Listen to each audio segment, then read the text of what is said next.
ओम शांति। एक तो वरदान में बाबा ने कहा कि शिव बाबा लाइट माइट देते हैं, और फिर ब्रह्मा बाबा जो है वो भाग्य विधाता के रूप में भाग्य बांटते हैं। तो भक्ति में ना एक कहावत है कि जब भगवान भाग्य बांट रहा था तुम मुंह धोने गए थे क्या, है ना। तो वो क्यों कहते हैं, तो मैं कल जब वरदान को सुना रही थी तो मेरे को ऐसे संकल्प आया कि शायद यही बात इसीलिए कहते होंगे भक्ति में कि भगवान भाग्य बांट रहा था तो तुम मुंह धोने गए थे क्या, क्योंकि बाबा एक्चुअली वरदान में यही स्पष्ट कर रहे हैं कि मैं भाग्य बांट रहा हूँ, है ना। लाइट माइट धारण करने का समय है, तुम अपनी बुद्धि की झोली खोल कर बैठे हो, है ना। बुद्धि पर कोई परछाया तो नहीं है, बुद्धि जो है वो बिल्कुल क्लियर है, और बुद्धि में धारणा की शक्ति है। जो बाबा कहता है कि बुद्धि रूपी कलश अमृत धारण करने योग्य हो, है ना। तो बुद्धि में अगर कन्फ्यूजन है, बुद्धि उस समय किसी और चीज़ में उलझी हुई है, बुद्धि में क्लैरिटी नहीं है या जागृत अवस्था नहीं है, तो वो जो कमाई का समय है वो चला जाएगा। और फिर बाबा कहते ये फाउंडेशन है पूरे दिन का, तो अगर उस समय अपने आप को भरा नहीं तो पूरे दिन फिर उसका असर दिखता है ना। तो ये जो भक्ति में कहते हैं, मुझे वो बात आज बहुत समझ में आई बाबा का वरदान सुनकर कि मुँह धोने गए थे क्या होता है। और फिर बाबा ने आज का क्रोधी का काम है क्रोध करना, और आपका काम है स्नेह देना, है ना। और वैसे भी कहते हैं विजडम मतलब अपने काम से काम रखना। तो वो अपने काम से काम रखना जो है वो हम कर नहीं पाते, हम दूसरे का काम करने लगते हैं, है ना। वो तो अपना काम कर ही रहा है, तुम उसका काम क्यों कर रहे हो, वो तो वैसे ही क्रोध कर रहा है, तुम्हें उसके साथ एकम्प्लिस होने की ज़रूरत ही नहीं है ना, तुम अपना काम करो। और अगर आप देखेंगे तो मुरली में तो सब कुछ रिलेटेड और कनेक्टेड ही होता है ना। तो आज की जो वाणी है कर्मेंद्रिय जीत बनने की या आत्मा को देह से न्यारी समझने की, उससे कनेक्टेड है स्लोगन भी। क्योंकि जब तक हम अपनी पावर को इमर्ज नहीं रखेंगे कि सचमुच मेरे पास वो चॉइस की पावर है कि कोई क्रोधी है तो वो क्रोध कर रहा है, पर मेरे पास पावर है कि मैं स्नेह दे सकूं अपनी स्मृति में, अपने स्वमान में रहकर। वो जब तक हमें याद नहीं होगा तो हम अपना काम नहीं कर सकेंगे। फिर ये भी इंद्रियों के इन्फ्लुएंस में ही हम आ जाते हैं। क्रोधी का चेहरा देखते हैं तो अपने अंदर का भी क्रोध जागृत होता है, उससे नहीं मिलता क्रोध। क्रोध का संस्कार तो अपने अंदर भी है, लेकिन वो ट्रिगर होता है जब हम क्रोधी का चेहरा देखते हैं, उसके शब्द बोलते हैं। और उस पर विजय पाने का जो साधन है वो अपने स्वमान में या अपनी अवेयरनेस में रहना है ना। जैसे हम कहते हैं टाइम वेस्ट होता है या मनी वेस्ट होता है या एनर्जी वेस्ट होती है, तो ये जो वेस्टेज का मेन कारण क्या होता है, क्यों हमारा टाइम एनर्जी पैसा वेस्ट होता है, उसमें कारण क्या होता है, what is the core reason कि हमारे अंदर इतना वेस्टेज होता है। जब अपवित्रता होती है आत्मा में तो वेस्टेज होती है। और इसका सबसे अच्छा एग्जाम्पल है दादी प्रकाश मणि जी। तो दादी प्रकाश मणि जी इतनी प्योर थे, वो आत्मा इतनी प्योर थी कि उनके लाइफ में कोई वेस्टेज नहीं थी, है ना। और जब हम प्योर होते हैं ना तो हमें कोई भी चीज़ एक्स्ट्रा करने की ज़रूरत नहीं होती, है ना। हम कोई बोल एक्स्ट्रा नहीं बोलते, हम कोई सोच एक्स्ट्रा नहीं चलाते, हम कोई कर्म एक्स्ट्रा नहीं करते। आप देखो कि मैंने किसी को कोई काम के लिए कहा, फिर मैं उसके बारे में सोचूं ये करेगा या नहीं करेगा, या फिर मैं उसको 3 बार बोलूं, ये क्यों होता है, क्योंकि मेरे अंदर प्योरिटी नहीं है। प्योरिटी जो बीज है उससे सारे गुण कनेक्टेड है। जिसके अंदर प्योरिटी नहीं है उसके अंदर ट्रस्ट नहीं होगा, उसके अंदर पेशेंस नहीं होगा, उसके अंदर परसिवरेंस नहीं होगा, उसके अंदर शांति नहीं होगी। तो आत्मा के अंदर जितनी भी क्वालिटीज़ है वो प्योरिटी से कनेक्टेड है। और जब हमारे अंदर पेशेंस नहीं होगा तो हम ओवर थिंकिंग करेंगे, हम ओवर एनालिसिस करेंगे, हम हड़बड़ाएंगे। जब हमारे अंदर प्योरिटी नहीं होगी, हमारे अंदर कंपैरिजन होगा, क्रिटिसिज्म होगा, तो उसके भी संकल्प चलेंगे। हमारे अंदर ट्रस्ट नहीं होगा तो हम किसी के प्रति बहुत सारे संकल्प चलाएंगे या उसको बहुत एक्स्ट्रा बोलेंगे। तो ये जो प्योरिटी है यही वेस्टेज को घटाने की जो, और संतुष्टता भी प्योरिटी से रिलेटेड है। तो मनी भी जो वेस्ट होता है उसके पीछे भी प्योरिटी की ही कमी होती है। और इसलिए आप देखो दादी जी के जीवन में हम लोग देखते हैं कि कोई भी दादी काम करते थे ना तो उसमें कोई वेस्टेज नहीं होता था, हर एक का सहयोग है ही। फ्यूचर के प्रति कोई डाउट नहीं है ना, दूसरे के प्रति कोई डाउट नहीं, फ्यूचर के प्रति कोई डाउट नहीं, कोई एक्स्ट्रा थॉट नहीं। जब भी कोई कर्म कर रहे हैं तो मैंपन के भी एक्स्ट्रा थॉट नहीं। कोई भी कर्म कर रहे हैं तो वो कर्म मुझे कितना करना है और बाबा को कितना करना है उसकी भी क्लैरिटी है कि ये मेरे हाथ में है, ये मुझे करना है और ये बाबा का काम है, ये मेरी जिम्मेवारी नहीं है। तो बाबा को भी साथ लेकर वो काम करना। तो ये जो प्योरिटी है ये सबका बीज है। इसीलिए बाबा बार बार प्योरिटी या पवित्रता को अंडरलाइन कराते हैं। और जिस आत्मा के अंदर देह की ही प्योरिटी नहीं है तो फिर बाकी प्योरिटी तो बहुत मुश्किल है ना। तो हम समझते हैं कि वेस्टेज नहीं होनी चाहिए, कि हम समझते हैं वेस्टेज ऑफ टाइम नहीं होने चाहिए, पैसा नहीं होना चाहिए, लेकिन वो तब तक रहेगा जब तक आत्मा में प्योरिटी नहीं है। और आप देखो कि जैसे कोई काम भी हम लोग इम्प्योर रहते हैं ना, तो योग करेंगे तो योग ही करेंगे, और कर्म करेंगे तो डाउट में, परेशानी में, ओवर थिंकिंग में करेंगे। लेकिन जो आत्मा प्योर होती है वो ऐसा भी नहीं कि योग भी एक्स्ट्रा करती हो, कर्म योग ही करती है, माना योग के कर्म के साथ ही योग को भी कंबाइन करती है। वो ऐसा भी नहीं कि कर्म का अपना टाइम जो है वो योग में लगाए, वो कर्म के साथ ही इतना योगी युक्त अवस्था में रहती है कि अपनी भी पालना हो रही है और यज्ञ की भी पालना हो रही है। तो ये जो हम वेस्टेज की बात है ना, ये प्योरिटी से बहुत कनेक्टेड है। और इसको अगर हम गहराई में समझेंगे तो जब तक पवित्रता नहीं है तब तक वेस्टेज रहेगी ही रहेगी। इसीलिए अगर हम, जैसे हमें मुरली में वो पॉइंट्स बहुत अच्छी लगती है, ये मत करो वाली है ना, जैसे वेस्टेज मत करो या कर्मेंद्रियों से विकर्म मत करो। लेकिन मुझे लगता है कि हमें उन पॉइंट्स पर फोकस करना है कि ये करो।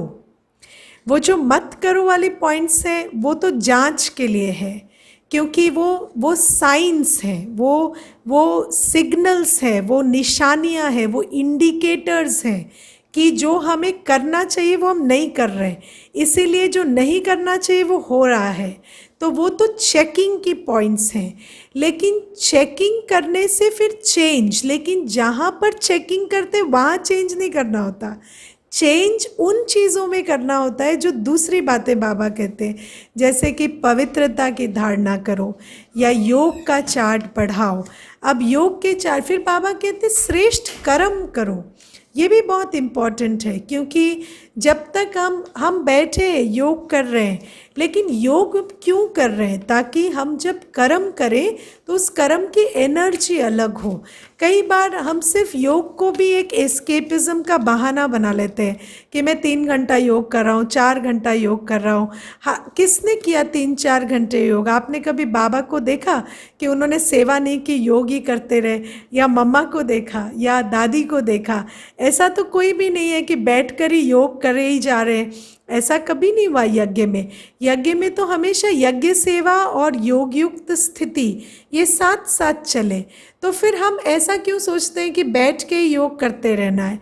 तो ये भी जो बातें हैं ये भी हमारे समझने की होती हैं। जब बाबा कहते हैं मुझे याद करो, तो वो एक्चुअली अवेयरनेस की बात है। कोई ऐसा नहीं कि हाँ इसका मतलब ये नहीं अमृत वेले सो जाना है। जो अमृत वेले का टाइम है वो बैठ के योग करने का है।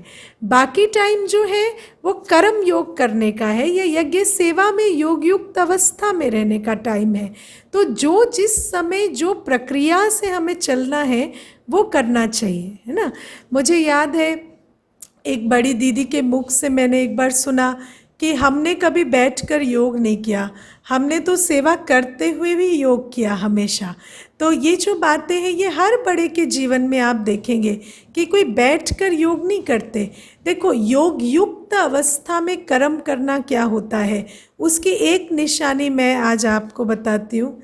जैसे हम योग कर रहे हैं, योग युक्त अवस्था में कर्म कर रहे हैं, तो उसकी निशानी क्या होगी, हम पेशेंस से कर्म करेंगे। हम ड्रामा और बाबा को साथ लेकर कर्म करेंगे। हम कर्म करते हुए भी हम हड़बड़ाएंगे नहीं, परेशान नहीं होंगे। हमें पता है कि मुझे कर्म करना है, अपनी एनर्जी को चेक करते रहना है, ठीक रख कर कर्म करना है, और फल मुझे ड्रामा अनुसार मिलेगा। ये एक योग युक्त अवस्था में कर्म किया गया जो होता है उसकी बहुत अच्छी एक निशानी है। तो ऐसे ही बाबा हमें कहते हैं कि ये जो हम लोग मोस्टली इन बातों पर फोकस करते हैं, ये नहीं करना है, ये नहीं करना है, ये नहीं करना है, लेकिन वो तभी नहीं होगा जब हम जो करना है वो करेंगे। हम जब अपनी दिनचर्या मनचर्या को श्रीमत के हिसाब से चलाएंगे तभी वो हो सकेगा, है ना। और दूसरी बात है कि जो आज मैं भी बात करना चाहती थी कि जैसे बाबा ने कहा जो नहीं दिखता है ना उसकी अवेयरनेस में रहना। ये वो स्कूल है जहाँ पढ़ने वाला भी दिखता नहीं है, पढ़ाने वाला भी दिखता नहीं है। और बाबा ने उससे कनेक्टेड जो बात बताई कि कर्मेंद्रियों पर विजय पाना, तो आप देखो कि ये दोनों बातें कनेक्टेड है। मुझे नहीं पता आप लोग कितना इसके कनेक्शन को आज देख पाए, but these two things are connected. जैसे आप देखो कि हमारे अंदर आप आसपास देखो, जो व्यक्ति ज़्यादा बोलता है उसकी हम ज़्यादा सुनते हैं, है ना। जो चुप रहेगा उसको हम इग्नोर कर देते हैं या उसको हम महत्वपूर्ण नहीं समझते। जो ज़्यादा दिखेगा उसको हम ज़्यादा देखते हैं, जो नहीं दिखेगा उसके प्रति हम इतने अवेयर नहीं रहते। जैसे कोई हमेशा अपनी प्रेजेंस को फील कराता है, कोई हमेशा इन एंड अराउंड अटकता फटकता है, तो उसको हम ज़्यादा नोटिस करते हैं, और जो गुप्त रहता है उसको हम इतना नोटिस नहीं करते।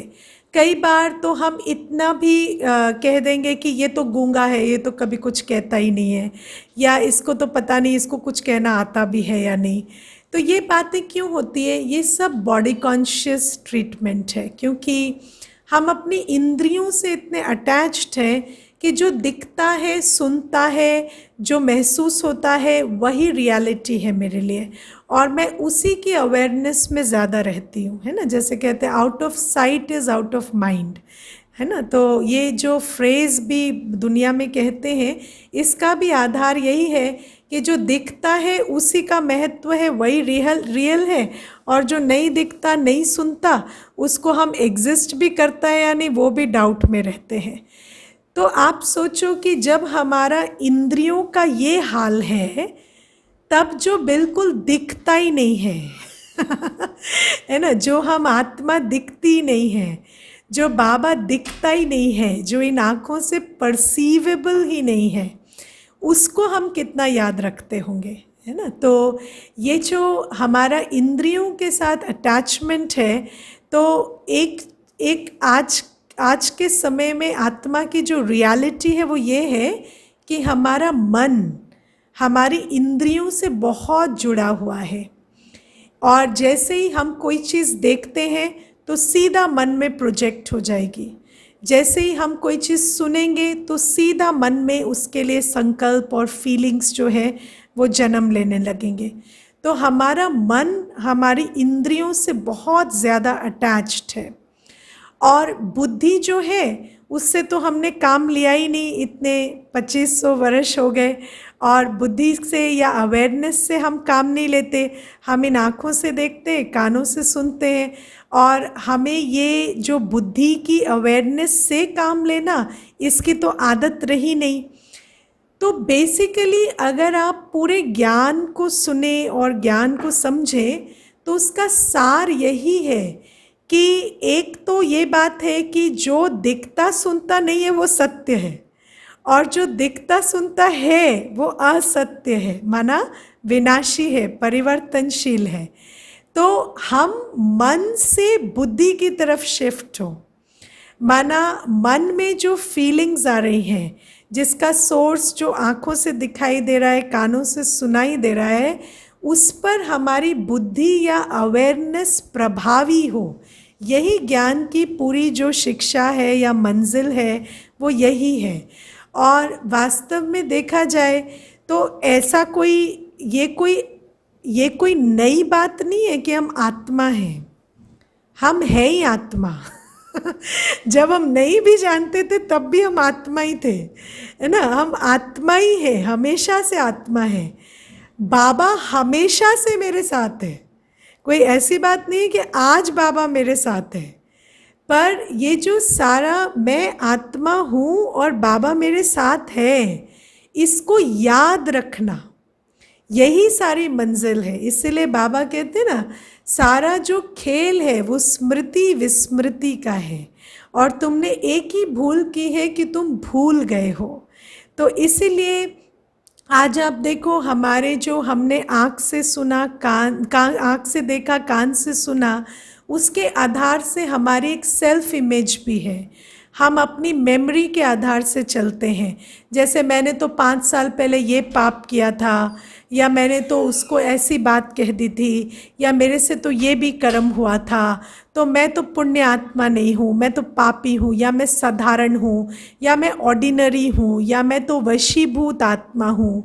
तो ये जो हमारी अपनी मेमोरी भी अपने बारे में है, वो भी कैसी है कि मैं कोई सतोप्रधान या कोई शांत या पवित्र नहीं हूँ। या फिर दुनिया से भी जो हमें मैसेजेस मिले कि तुम तो ऐसे हो, तुम्हारा शरीर तो ऐसा है, या तुम्हारे अंदर तो ये अवगुण है, या ये प्रॉब्लम है, या ये कमी कमज़ोरी है, तो वो सारे मैसेजेस हमारे अंदर आज रिकॉर्डेड हैं।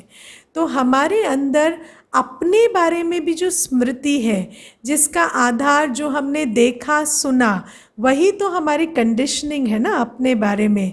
तो वो भी हमारी बहुत बड़ी लिमिटेशन है। तो एक तो जो हम आँखों से कानों से देखते सुनते हैं वो, और प्लस जो मेमोरी भी है वो भी इन्हीं सारे मैसेजेस के आधार से बनी हुई है। तो ऐसी मेमोरी और ऐसा जो आँख कान का प्रभाव है, उस पर हम विजय कैसे पाएंगे? तो उसके लिए चाहिए कांस्टेंट अवेयरनेस। बाबा हमें रोज़ याद दिलाते हैं कि सत्य ये है, तुम एक आत्मा हो। और बाबा एक बहुत सुंदर बात आज बार बार कहते हैं कि तुम आत्मा हो, तुम इस शरीर से कर्म करते हो, और तुम देह से न्यारी हो। तो बेसिकली बाबा हमें बार बार ये याद दिलाते हैं, तुम अपनी इंद्रियों से ज़्यादा पावरफुल हो, है ना। जैसे तुमने कुछ देखा, तुम्हारे मन में एक फीलिंग आई संस्कार के आधार से, ओके, वो फीलिंग आई, लेकिन तुम्हें ये समझना है ये मेरा मन महसूस कर ज़रूर रहा है, लेकिन मैं आत्मा इस फीलिंग से ज़्यादा पावरफुल हूँ। मैं आत्मा इस फीलिंग्स को ओवरराइड कर सकती हूँ या ओवर रूल कर सकती हूँ, और मैं अपनी विवेक शक्ति से, अपनी बुद्धि की शक्ति से इस पर विजय पा सकती हूँ। या मैं अपने स्वमान के बल से, या बाबा की शक्ति से, या बाबा की याद के बल से इस फीलिंग पर विजय पाकर इसको कर्म में आने से डिफरेंटली कर्म में ला सकती हूँ, है ना। तो ये जो पूरा प्रोसेस है, यही हमें दिन भर करना है। इसीलिए तो बाबा ये जो हमें कहते हैं कि माया और बाबा, है ना। आज बाबा ने एक बहुत सुंदर लाइन कही है कि माया जो है वो तुम्हें भटकाती रहेगी, और मैं तुम्हें रास्ता दिखाता रहूँगा, और ये कांस्टेंट स्ट्रगल है ना। तो ऐसा नहीं है कि सिर्फ बाबा है, हमें ये भी समझना है माया भी है, और बाबा और माया इक्वली पावरफुल है। लेकिन अगर मैं अवेयर हूँ तो मैं बाबा के साथ हूँ, तो बाबा ज़्यादा पावरफुल है, और अगर मैं अनअवेयर हूँ तो मैं माया के साथ हूँ और माया ज़्यादा पावरफुल है। तो ये जो कांस्टेंट हमारे साथ जो महाभारत की युद्ध है, क्योंकि आपको पता है राजयोग के साथ महाभारत की युद्ध भी आती है ना। तो महाभारत की युद्ध जो है वो भी राजयोग के साथ फ्री है, और ये जो राजयोग तो हम कर रहे हैं, लेकिन हमें महाभारत की युद्ध के बारे में भी अवेयर रहना है कि ये भी कॉन्स्टेंटली चल रही है। तो हमें जो हम देखते हैं सुनते हैं उसका मन पर प्रभाव डेफिनेटली होगा, क्योंकि इंद्रियां मन पर प्रभाव डालती हैं और मन संस्कारों के अधीन है। लेकिन हम रोज़ ज्ञान भी सुन रहे हैं, और हम बुद्धिवान आत्मा है, हम सशक्त आत्मा है, और जब हम इस अवेयरनेस में हैं तो हम उस पर विन कर सकते हैं। सबसे बड़ी बात क्या है पता है, जैसे बाबा कहते हैं मैंपन मेरापन, तो हमारा बहुत सारा मेरापन जो है वो हमारे मन से भी जुड़ा हुआ है, मेरा मन है ना। तो जब मन में अच्छी फीलिंग नहीं आती तो हम क्या कहते हैं, मुझे अच्छा नहीं लग रहा, मुझे अच्छा डिस्टर्ब लग रहा है। तो आप तो मन बन गए ना, लेकिन बाबा कहते तुम आत्मा हो, तुम मन बुद्धि की मालिक हो, तो वो हम तब भूल जाते हैं। तो मन को डिस्टर्ब लग रहा है, ऑल राइट, क्योंकि मन तो इंद्रियों के प्रभाव में है, लेकिन मैं डिस्टर्ब नहीं हूँ और मैं मन को शांत कर सकती हूँ। ये भी हमें याद रखना होता है। ऐसा नहीं कि जैसे कभी कभी बुद्धि भी खिटखिट करेगी, है ना। बुद्धि जो है वो आपको बहुत सारे लॉजिक देगी, बहुत सारे तर्क देगी, नहीं भक्ति में तो ऐसा था, नहीं ऐसा था, नहीं वो भी वहाँ था, क्योंकि बुद्धि के अंदर आज श्रीमत है तो मनमत परमत भी तो भरी हुई है, तो वो भी लड़ते हैं। लेकिन उसके साथ भी आपको याद रखना है कि मैं आत्मा हूँ और मैं बुद्धि पर भी विजय पा सकती हूँ जब मैं स्वमान में हूँ। तो जो आत्मा स्वमान में है वो बुद्धि को भी सही रास्ता दिखा सकती है और मन को भी सही रास्ता दिखा सकती है ना। लेकिन जो आत्मा स्वमान में नहीं है वो अपने मन बुद्धि पर ही राज नहीं कर सकती, तो फिर इंद्रियों पर कैसे राज करेगी, राइट। तो इंद्रियों पर हम राज कैसे करते हैं, मन बुद्धि के द्वारा। जब हम आत्मा मन बुद्धि पर ज़्यादा प्रभावी हो जाते हैं, जब मैं स्वमान में हूँ। बाबा हमेशा ये एग्जाम्पल देते हैं ना कि जैसे राजा सीट पर है तो उसके मंत्री भी उसकी बात मानते हैं। तो तुम स्वमान में हो, तुम्हारा कॉन्फिडेंस लूज़ नहीं हुआ है कि मैं पवित्र आत्मा हूँ, मैं परमात्मा की संतान हूँ। तब बुद्धि में भी कोई मनमत परमत का झमेला चल रहा है ना, तो आप उसको क्लियरली रिजॉल्व कर पाएंगे, और मन में भी कोई फीलिंग है तो उसको भी ओवर पावर कर पाएंगे। लेकिन जब आत्मा ही स्वमान में नहीं है तो ये दोनों चीज़ें पॉसिबल नहीं होती। इसीलिए बाबा आज कहते कि मैं तुम आत्मा से बात करता हूँ। रोज़ बाबा कहते ना, मैं आत्मा को बताता हूँ तुम कौन हो, तुम कहाँ से आए हो, तुम किसके हो, तुम्हारी अपनी क्वालिटी क्या है, तुम्हारा साथी कौन है, तुम्हारा आदि स्वरूप क्या है, अनादि स्वरूप क्या है। और तुम आत्मा जब इस बात को धारण कर कर रखती हो तो तुम अपनी सूक्ष्म इंद्रियों पर और कर्मेंद्रियों पर दोनों पर विजयी हो। लेकिन अगर आत्मा विस्मृत हो जाती है, इन बातों की धारणा नहीं रखती, तो फिर मन और बुद्धि जो है वो प्रभावी हो जाते हैं। तो ये जो सारी मुरली है ये कनेक्टेड है, क्योंकि अगर हम जो दिखाई नहीं देता, जो सुनाए, जो दिखाई नहीं देता इन आँखों से, उसको नहीं देखेंगे तो वो जो कहता है वो हमारी स्मृति में नहीं रहेगा, और जब वो स्मृति में नहीं रहेगा तो हमारे अंदर समर्थी नहीं होगी, तो हम जैसे माया के मुरीद ही बने रहेंगे और माया जैसे नाच नचाएगी वैसे ही नाचेंगे, है ना। और बाबा ने आज मुरली में एक और बात कही कि तुम जो हो, तुम बच्चे जगे हुए हो, दुनिया के मनुष्य सब सोए हुए हैं। तो ये जो जगे हुए और सोए हुए हैं, जैसे जो व्यक्ति सोया हुआ होता है आँखों से, इन दो आँखों से, वो भी क्या, यहाँ की जो स्थूल चीज़ें हैं वो है उसके पास, लेकिन वो उसकी अवेयरनेस में नहीं रहता है ना। जैसे मैं बेड पर सोई हूँ, पंखा चल रहा है, सामने जो है कोई कुछ कर रहा है, लेकिन मैं उसकी अवेयरनेस में नहीं हूँ।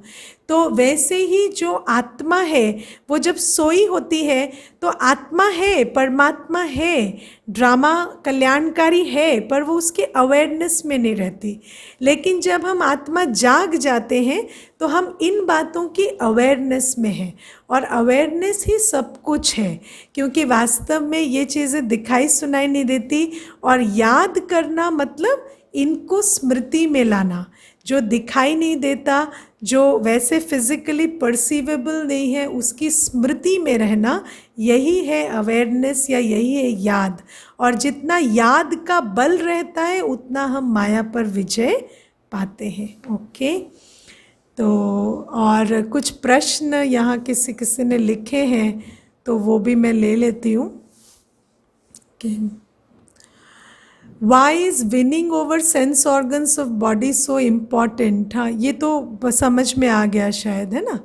और कैन यू एक्सप्लेन वृत्ति? वृत्ति मीन्स एटीट्यूड, है ना। तो कहते हैं वृत्ति से वातावरण बनता है या वृत्ति से वायुमंडल बनता है। तो वृत्ति बहुत इम्पॉर्टेंट हो जाती है क्योंकि आपका एटीट्यूड एटमॉस्फियर सेट करता है ना। अगर मैं आपके पास आई और मैंने अपनी बुद्धि में आपके प्रति एक कंप्लेंट होल्ड की हुई है ना, तो मेरी वृत्ति में आपके प्रति एक कंप्लेंट है या क्रिटिसिज्म है, और उसके कारण आपको वो वाइब्रेशन मिलेगी, और जैसी मैं वाइब्रेशन क्रिएट करूँगी ऐसा मुझे रिस्पॉन्स मिलेगा। तो अगर मेरे अंदर ये चलेगा कि आप इनफ नहीं कर रहे, तो आपके अंदर भी चलेगा आप भी इनफ नहीं कर रहे। तो ये जो वृत्ति से वायुमंडल बनता है, इसीलिए अगर आप किसी भी वायुमंडल को पावरफुल बनाना चाहते हैं तो उसका साधन वृत्ति है। अपनी वृत्ति में शुभ भावना या शुभ कामना होल्ड करना। जैसे इसका भी एक बहुत अच्छा एग्जाम्पल है दादी जी के जीवन में कि हर चीज़ में दादी कहते थे बहुत अच्छा है और बहुत अच्छा होता जाएगा, है ना। तो अपनी वृत्ति में फ्यूचर की भी जो अच्छाई है उसको होल्ड करना, उससे दादी फ्यूचर को भी क्रिएट कर लेते थे। और ऐसे बहुत इंस्टेंसेस हैं यज्ञ में जहाँ पर दादी ने फ्यूचर को क्रिएट किया, जहाँ पर बिल्कुल लगता नहीं था कि ये जो ड्रामा है ये साथ दे रहा है या कुछ होने वाला है ठीक, लेकिन दादी की इस वृत्ति से वायुमंडल बना और उस वायुमंडल से एक सुखदायी फ्यूचर की क्रिएशन भी हुई। तो ये एक बहुत प्रोएक्टिव, क्योंकि कई बार ये भी मैं समझती हूँ कि ज्ञान में हमें कमज़ोरी हमारे अंदर होती है कि हम ज्ञान को सिर्फ प्रॉब्लम सॉल्विंग के लिए यूज़ करते हैं, है ना। ये ठीक नहीं है तो इसको ठीक कैसे करें, लेकिन ज्ञान इतना पावरफुल है और बाबा इतना पावरफुल है कि हम क्रिएशन के लिए भी बाबा को यूज़ कर सकते हैं। और वास्तव में ये सबसे बड़ी पावर है कि मैं कुछ नया क्रिएट करने के लिए बाबा की शक्ति को यूज़ कर सकती हूँ। मैं सिर्फ प्रॉब्लम सॉल्विंग के लिए क्यों यूज़ करती हूँ बाबा को, है ना। मैं क्रिएट क्यों नहीं करती। और सबसे बड़ी बात है, अगर आप प्रोएक्टिव नहीं रहेंगे तो आप रिएक्टिव रहेंगे। अगर आप एक कदम आगे नहीं चलेंगे तो आप हमेशा पीछे कोई सॉल्व करते रहेंगे।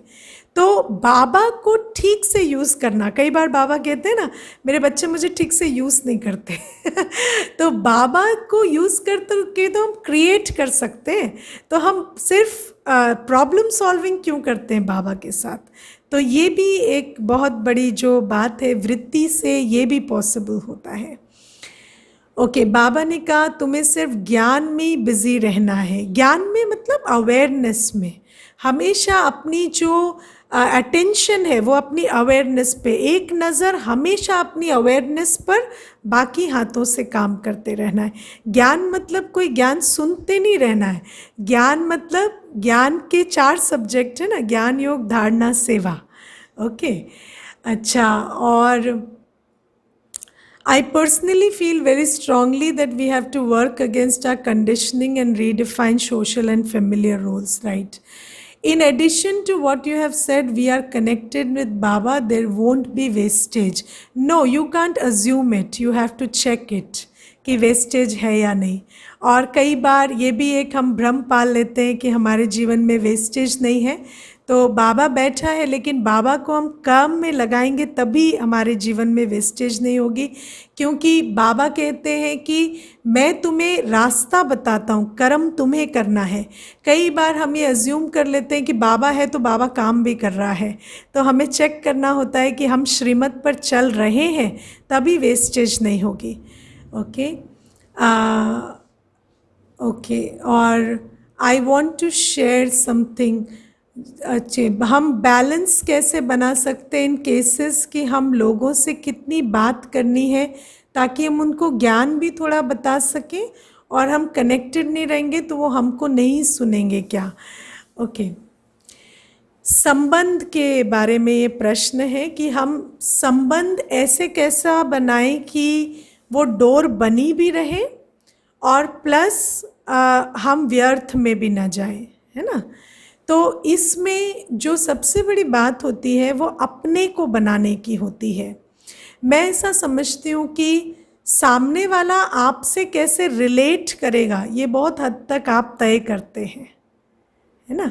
तो अगर आप अपने को और अपनी वाइब्रेशन को और अपनी पर्सनालिटी को बहुत स्पिरिचुअल रखते हैं, अगर आपकी दृष्टि, वृत्ति, स्मृति बहुत आत्मिक है, तो आप उस आत्मा को भी वो बॉर्डर लाइन दे देते हैं कि आप इतना ही मेरे साथ इंटरेक्ट करेंगे और आप मुझे वो वेस्ट नहीं देंगे. ये आपको कहना नहीं पड़ता, ये आप जैसे तय कर लेते हैं.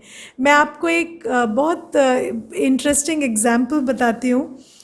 एक बार ऑफिस में क्या हुआ कि लंच टाइम में ना सभी बाहर निकल गए.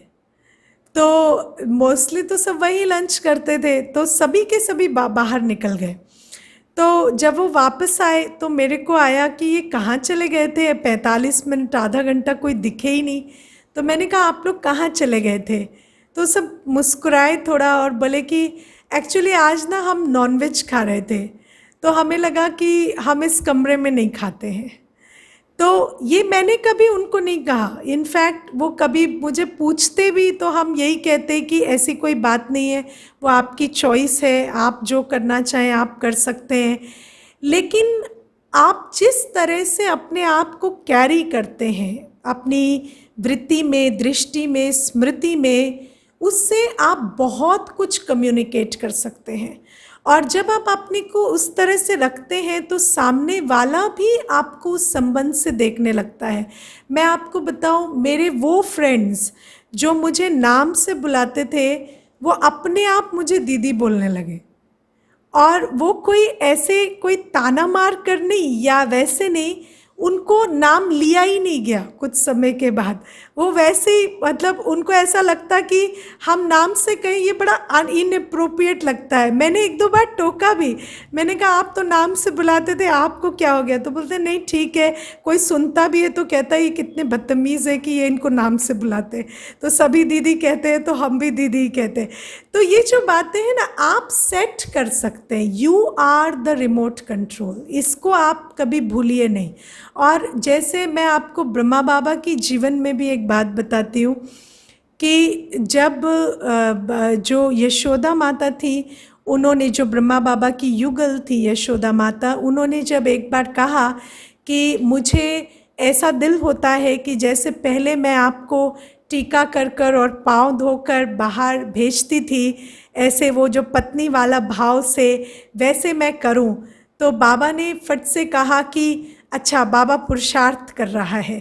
तो बाबा पुरुषार्थ कर रहा है मतलब जब मैं पुरुषार्थ करूँगा तो तुम्हें वो ख्याल नहीं आएंगे, है ना. तो किसी को आपसे ये एक्सपेक्टेशन होती है वेस्ट की, या किसी को आपके प्रति वो संकल्प चलते हैं, उसमें भी कहीं ना कहीं आपका कंट्रोल है.